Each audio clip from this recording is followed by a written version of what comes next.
There really is nothing so special about my brain. Everyone can learn to speak a language. It's not that complex. I was a total social outcast. I had few friends in high school. When I first started learning languages, I definitely had something to prove.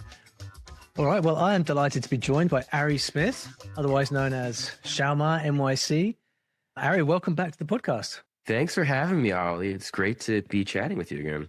You know, I was thinking when we last spoke, because you are a second-time guest, actually, so the rare honor in the history of the StoryLearning podcast. I remember talking to you previously. I think it was pandemic. I think it was 2020, like early summer, springtime. I think. Was it really? I don't even remember, because we're like, friends outside of the podcast world, and I don't remember the last time we had like a formal sit-down interview. I think that might actually been the first time we ever met, so maybe that's why it's a bit foggy. But I do have a kind of uncanny recollection for these kind of things. So it's been 6 years. Yeah. So I think it's high time that we had you back on, because I mean you were huge on YouTube back then. You've gone from strength to strength. Give us the quick lowdown on who is Xiaoma for anyone who doesn't know. Yeah, I mean I'm just a guy in New York who was, very interested in languages as a kid, but I didn't really have the opportunity to study any modern languages until I graduated from high school in 2007 or 2008. And I did the summer program studying Chinese. I had seen an ad in the New York Times for a free Chinese class. And I thought, oh, that sounds kind of interesting, And I took the class and I loved it and ended up doing Chinese 101 in college. Then ended up getting a scholarship to go to China to study Chinese. And I really fell in love with it there. And then when I came back to the States, I had been on, these televised competitions in China for like TV and radio. And so I started doing these videos when I got back to the US. This must have been like 2011. I was posting for fun on YouTube, just about languages and stuff like that. And I think it was around the pandemic time, like 2020, that my videos started going really viral on YouTube. And, I had quit my job just like a year or so before that. And everyone said, oh, this is crazy. I was leaving like a decently well-paid job to become a YouTuber, which is like, for most people, it would sound like a silly thing to do. Well, especially back then, it wasn't yet a big thing being a YouTuber. It wasn't what it is now. Right, totally. And the idea that you could make a living off of videos on the internet was kind of crazy, especially back then. But I felt like, well, I have a chance here to make this happen, and so I gave myself a year and a half to see if I could make it work. And, by the end of that year, it still wasn't working. And so I said, okay, well, now I guess I'm going to have to go back to a job in software. I was a software engineer at the time. And around the pandemic, like January 2020 or end of 2019, my videos started going viral in a big way on YouTube, and sponsors started coming in, and I realized, wow, like I have a real business. So, I haven't looked back since then, and I've been a full-time YouTuber now for probably like six years. It's fantastic. So it was 2011 that you came like back from China, is that right? Maybe 2010. Yeah, like end of 2010. I didn't realize it was that long ago. So how old are you now? I'm 35. You're 35 because you still look a lot younger than that. I'm sure you get that a lot. I get that as well. Whenever I tell people I have 2 kids, it freaks them out. They go, "What? What?" So you you studied some Chinese at university. You went to China. Already back then, you were doing some things which were not particularly common. So you were going on TV, you were doing all these things. Was there something that separated you from, even back then, was there something that separated you from other people that you met who were learning Chinese? Did you have that, was there an X factor you had even back then, or was that something that came later? Yeah, well, I was just, look, like I've had a talent for accents ever since I was a kid, and I knew that, but I don't say, that's special. It's like, 1 in 100. Like a lot of people have talent for accents, So I think what really separated me, if you had to pick one thing, was just like how into it I was. Like I was spending hours per day memorizing flashcards. Like it was all I was doing. I was just really, really into it. And I just like, when other people would be traveling around China, having fun on the weekends, I was staying in my dorm room, like memorizing stuff that I saw on CCTV, like the Chinese state news channel, like memorizing scripts from the ads, like walking to the cafeteria. I'd have my little MP3 player and I would just be listening to this, audio wherever I went. I really, really wanted it. Like I really wanted to become fluent in Chinese. And I don't think many or most people in China at that time, like foreigners in China, even the ones in university signed up to learn Chinese, were quite as passionate as I was about really trying to become fluent. So a lot of people's ears would have pricked up when you said that you were just spending hours and hours a day on flashcards. Flashcards, obviously, people have different feelings about flashcards. Some people swear by them. Some people think they're some version of the devil. It obviously worked for you. Do you think it was because it was a flashcard method as such, or was it just more the fact that you just kind of brute forced something and that something happened to be flashcards? And with a language like Chinese, you do just have to put in at some point a massive amount of work to get over that hump. And it was just the fact that you put in that work on something that worked. How do you reflect on that? Well, here's the other thing I'll say. I wasn't just spending time studying flashcards. I was also spending hours per day speaking Chinese. I mean, I was going to classes for hours a day, listening to nothing but Chinese for hours. I was hanging out with Chinese friends, talking Chinese for hours, like every single day. I was listening to the news in Chinese for hours. And so the flashcards, it was sort of supplemental time on top of everything else that I was doing in Chinese. And I made a deliberate attempt to not have American friends, not listen to English language music the entire year. So I don't want to overemphasize the importance of flashcards in my language learning routine, but yes, for sure it was a component. I mean, the way that I see it, I used them to sort of reinforce everything else that I was doing. So if I learned a sentence in class, or if I heard an interesting sentence from a tutor or a friend, I would put it in my flashcards and memorize. It reminds me a bit of how I tend to approach flashcards, which is almost like it's almost not for the flashcards per se. It's more that, like, as you said, if I hear an interesting phrase or something, I want to remember it. The logical place to write that down is in your flashcards, because then you can easily get back to it. So it's almost like a kind of a more convenient alternative to a paper notebook, just to act as a repository for things that you want to remember. That's exactly right. And that's exactly how I saw it when I was in China.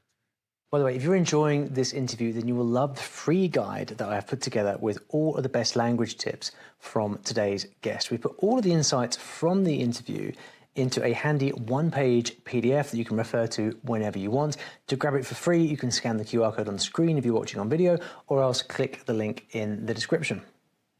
Let's fast forward 15 years. It's funny, a lot of my friends who are similar to me in that we spent a lot of our 20s learning languages, they don't learn languages anymore. They'll say, I've kind of learned 5-10 languages now. I'm kind of done. Like, it doesn't interest me the way it used to, which is kind of to be expected, I suppose. Like, life happens, right? You have family, kids, a career, things naturally change. You, however, are still on a plane every other weekend, jetting around the world, spending time learning languages. It clearly still matters to you, and you're clearly still very, very motivated. Why do you think that is? These days, because I've studied so many languages at this point, I actually don't feel the same passion for language learning qua language learning as I did 15 years ago. I feel like I've already proved to myself and to the world that I can learn languages, and I no longer feel that desire to prove myself in that respect. Instead, what I feel is a desire to make human connections across cultures and across languages, and language is a tool for that, not the other way around. So I don't see, I don't see it as a goal in and of itself. I see it as a tool, and to the extent that tool is valuable, then I try and master the tool. If it's not, and I can just use English or Chinese or languages that I already know to make those connections in, in a new and interesting way, then I'll do that. I mean, a great example of this, I was a surprise stand-up comedian at an all Chinese comedy show.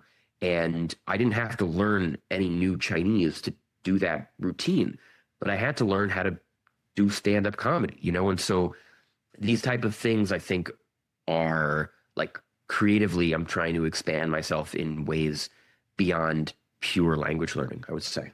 Is YouTube a bit of a leading question, I suppose, but is YouTube a good way to do that? I'm wondering if, in a way, the kind of things that being a YouTuber, especially someone who creates more entertainment-based content like you tend to do,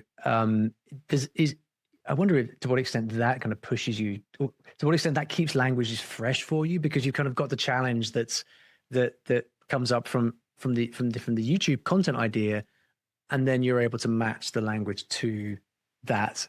Is that a part of it? Yeah, of course. And I don't think that as a YouTuber, you need to be constantly doing new things to stay interesting and relevant to your audience. The quickest way to irrelevancy on YouTube is doing the same thing over and over again. And beyond the audience reaction, for myself, the idea of just doing the same thing over and over again is not particularly appealing. And I want to be stretching myself creatively and doing interesting things, and YouTube provides a very interesting outlet for that. And so again, like, as far as the languages support that, and as far as new languages support that, great. But I don't feel pressure to be learning a new language every other week just to satisfy a language learning itch anymore, as I may have once. Yeah.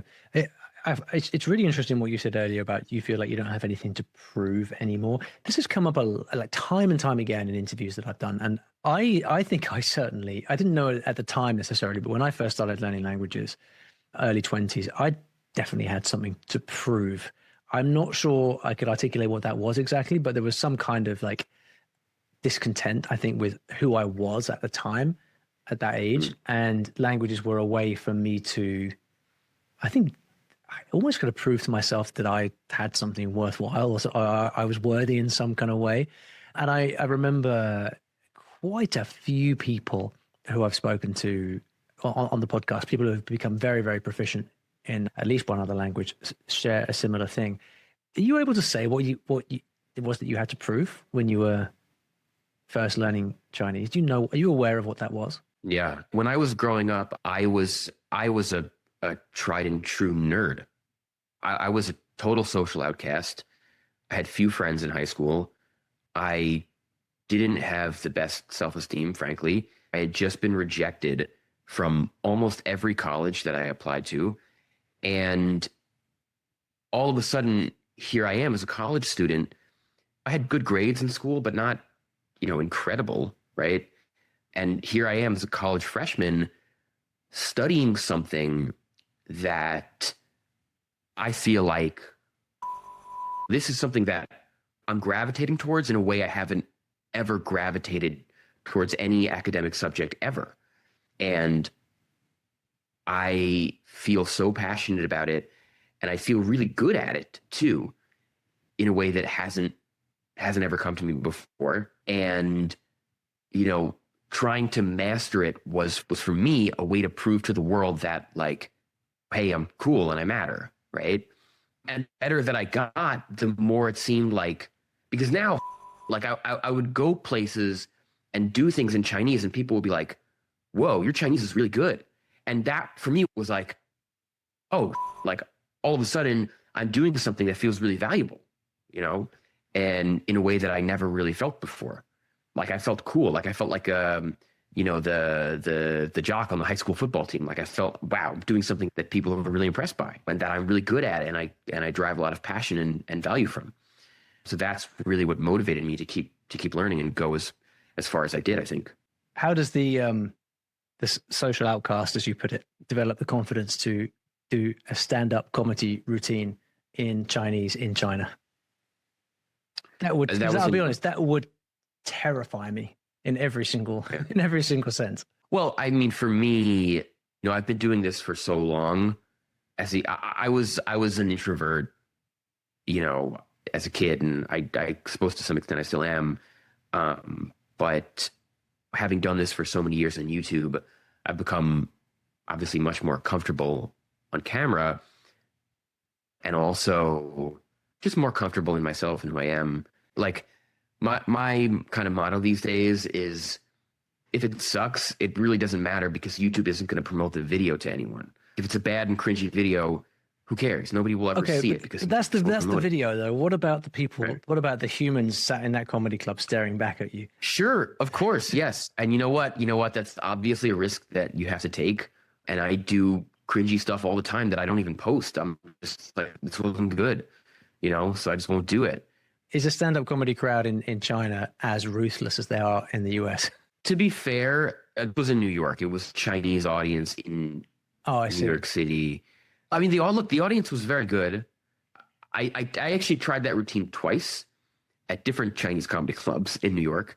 One time it worked very well, which is the version that I posted. The other time it worked, but not as well. And so I didn't post that. But you just have to try a lot in order to both get good content, but also just to sort of prove yourself creatively and see if it's something that you can actually do, Yeah, I'm full of admiration for that, man. I think that's fantastic, and it's super interesting that YouTube also could be a vehicle for that kind of personal development. I think it's very, very interesting for people, certainly for me, anyway. When you're learning a new language today, and my understanding is that you've taken on 56 languages. Is that accurate? I think the count is actually about 70 now. 70. It's like 60 something. You've taken on 70 languages. Now, obviously, those are mostly at just a sort of simple conversational level. Yeah. What do you do? Let's say you're taking on your 71st language tomorrow. What are you going to do? What's the process going to look like? The first thing I do is find a real live human partner who can teach me the language. Usually, in my case, there'll be a paid tutor, but they don't have to be. If you can find somebody who has enough patience, like a relative, to sit down with you and teach you the language, that's great too. And I will sit down with them for 45 to 60 minutes a day, starting with very basic conversation. I have a list of sentences that I always like to memorize first. I'll learn those sentences and then start having structured basic conversations with them to practice and develop, every time I speak with them, just have the same conversations, but just enhance them a little bit. Practice the core and sort of expand through that, and if you do that for 3 weeks, like, you can't not get slightly good. I mean, different people learn at different speeds, but there's no way you can do that and not master a basic conversation by the end of 3 weeks. And I think a lot of people get tripped up at the very beginning, trying to memorize the alphabet or memorize grammar patterns or learn number words or color words. And I say start speaking from day one and do the basics, and it will surprise you how quickly you can really learn to speak. Try and memorize it and put it in your flashcards and be consistent about it and just keep going. Someone once told me, I think it may have been Matt from Mad vs. Japan, that language learning is hard. Language learning is hard. It's not hard in the way that calculus is hard. It's hard in the way that jogging or lifting weights is hard. Everyone can learn to speak a language. It's not that complex. You don't need to do like mental math routines in your head to do it, but you do have to have consistency, and you do have to show up every day and lift the weight or jog.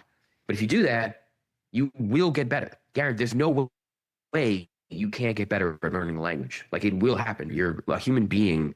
You're designed to learn languages, and you're going to get somewhere with it. It is much more of a skill than a body of knowledge, isn't it? But the way languages are taught everywhere is that you assume it is like a textbook that needs to be memorized, a body of knowledge that needs to be stored in your brain. But yes. it's acquired much more like a skill is acquired by through the doing that you end up acquiring the knowledge. Yes. What people don't realize is learning a language is much more like riding a bike than reading a physics textbook. And 99% of language classes out there focus on learning language by reading the physics textbook. And in fact, you can learn to ride a bike by reading a physics textbook. Oh, if you just focus on the angular momentum and put your foot in such and such a way and rotate them at precisely 90 degrees every half-minute rotation, like that is a set of instructions that you could deliver to a robot or ChatGPT, and in theory, have the robot learn to ride a bike in that way. But that's not how we learn to ride a bike. We learn to ride a bike by trial and failure over and over and over again, and consistency every day, and you'll learn. Same with swimming. And if you try and focus on it as a physics problem, you won't get there, and your mind won't allow you to master it naturally. Now, you had a brain scan. And yeah. Tell us about that. Why did you have a brain scan? What led to that? And what were the results, and what did you learn from this? I forget exactly how it came about, but there's a facility in New York that does brain scanning, mostly for like high flying finance types who want to try and find ways to improve their performance or whatever. And so I got in touch with them and I said, like, hey, would you guys be interested in doing this for a video? And they thought it was a really cool idea because, I think a lot of people kind of look at me and they say, oh, look, you're language learning genius. And so I got kind of curious about that too. I was like, well, okay, maybe my brain has something really special, and maybe we can scan my brain and see, like, is it different? Is it interesting in some way?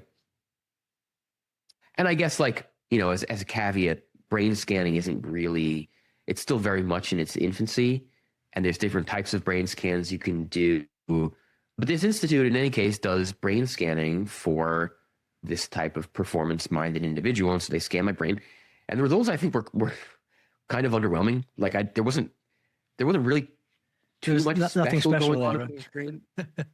Right. And I think like my kind of hope was always that, oh, maybe there is something special that they just didn't find, like for my own self-esteem. I'm like, but I think for, I don't know, I think for like a viewer of my content, it's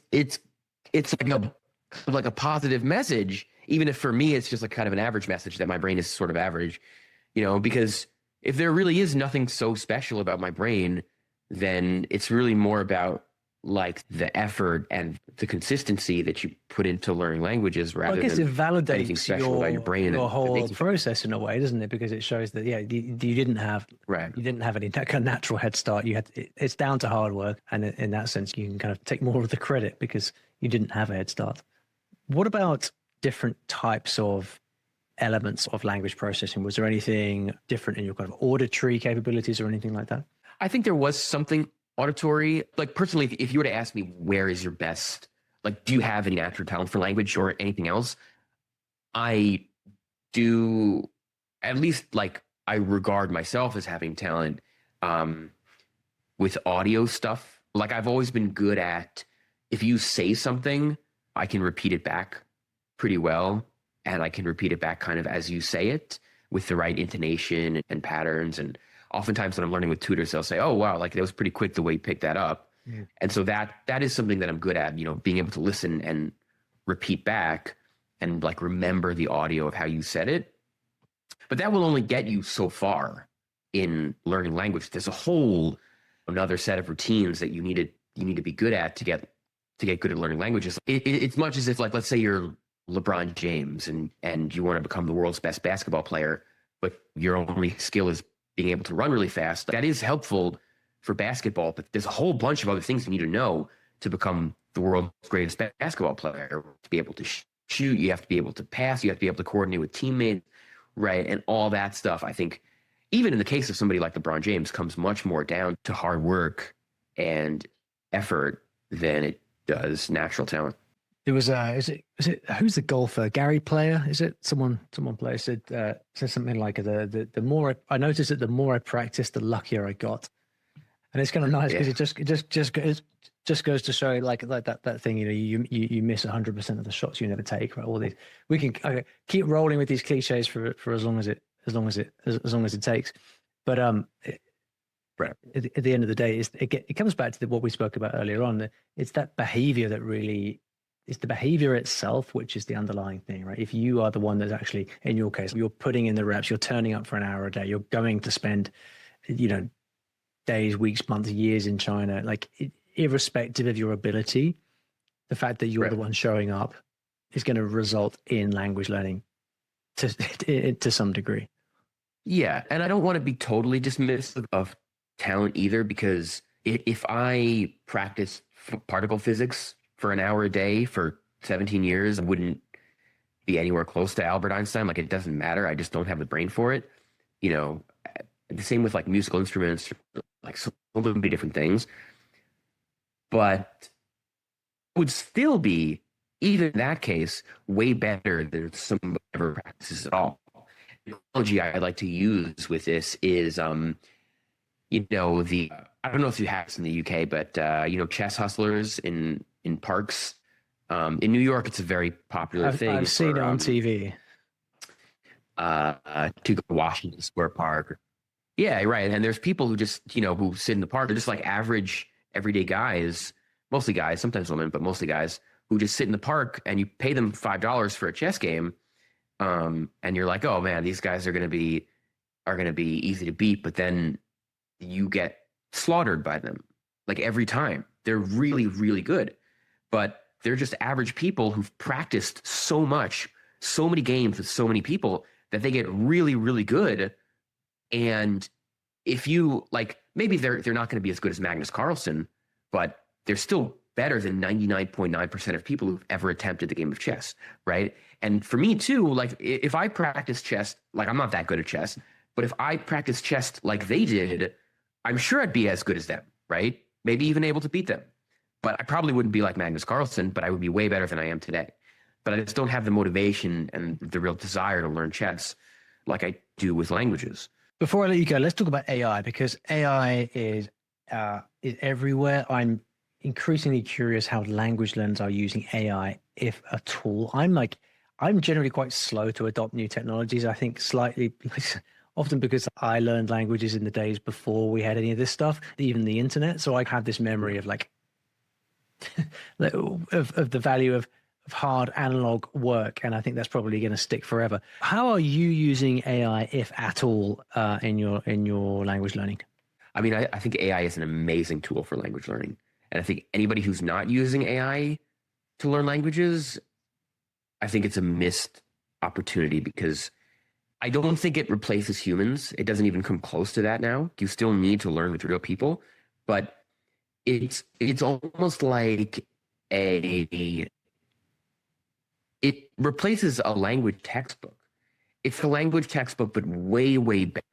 It gives you the grammar explanations and the vocab explanations and everything you need, but tailored precisely to your use case.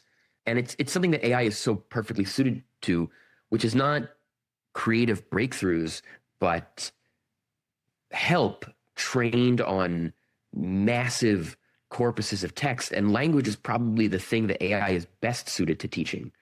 It's so good at it because of how much information it's been trained on with French, Spanish, Chinese, for major languages. It's not going to help you learn rare indigenous American languages, for example. I've tried. It's, it doesn't have the data. So you can use it like you would use a great language learning resource or textbook. And you can even use it to practice speaking as well. Both of us are co-founders of Teacher AI, which is a great tool for speaking and practice. And again, I don't think it replaces humans, and you definitely need to still get that practice with real people, but it's a great supplement. And I think with a human tutor plus AI, if you have those two things, you can learn any language to almost any level. Give us a little insight into what 15 minutes of Xiaoma using AI might look like. Obviously, there's lots of different use cases. I'm just looking for a bit of concrete inspiration here. So what is one thing that you might do, or one way that you might use AI during your study process? Yeah, well, I mean, I think an example of a way that I used it really successfully was when I was studying Korean. in preparation to speak North Korean dialect, around the borders with North Korea. And, I was studying Korean from the usual resources and from tutors, but I wanted to be able to kind of master the way that a North Korean would say it. And in addition to double checking with human tutors, AI was surprisingly useful for, doing things like, oh, hey, well, this is an interesting phrase, but how would a North Korean say it? And then I would take those phrases and I would bounce them back on my tutor, and she'd be like, where did you learn that? And like, it would just blow her mind by the things that I was saying. And I mean, AI wasn't always right when you do have to check with real people, but it was such a cool tool to be able to use as a sounding board for learning Korean that I was very grateful for. Are North Korean tutors easy to come by? No, not at all. Those? They're extremely rare, and I found probably the one person who gives the one like North Korean who teaches Korean on the internet. I mean, she's a defector, but she teaches Korean, and she can teach you how to say things the way that a North Korean might. And granted, she's been out of the country for many years, but it's still like very interesting. North Korean. Yeah. Yeah, fascinating. Man, thank you so much. It's really interesting. There's been a bit of a sort of tour de force around language learning, which is great. Where can people find out more about you? Where would you point them to? You could just check out Xiaoma NYC. It's Xiaoma NYC on your favorite video platform. And, Teacher AI, yourteacher.ai. I also have language courses at streetsmartlanguages.com. And those are the main things right now. Awesome. Well, thanks for coming back on the podcast, and until next time. Totally. Thank you, Ollie. And don't forget to download your free guide with all of the language tips from today's guest. You can scan the QR code on the screen if you're watching on video, or else click the link in the description.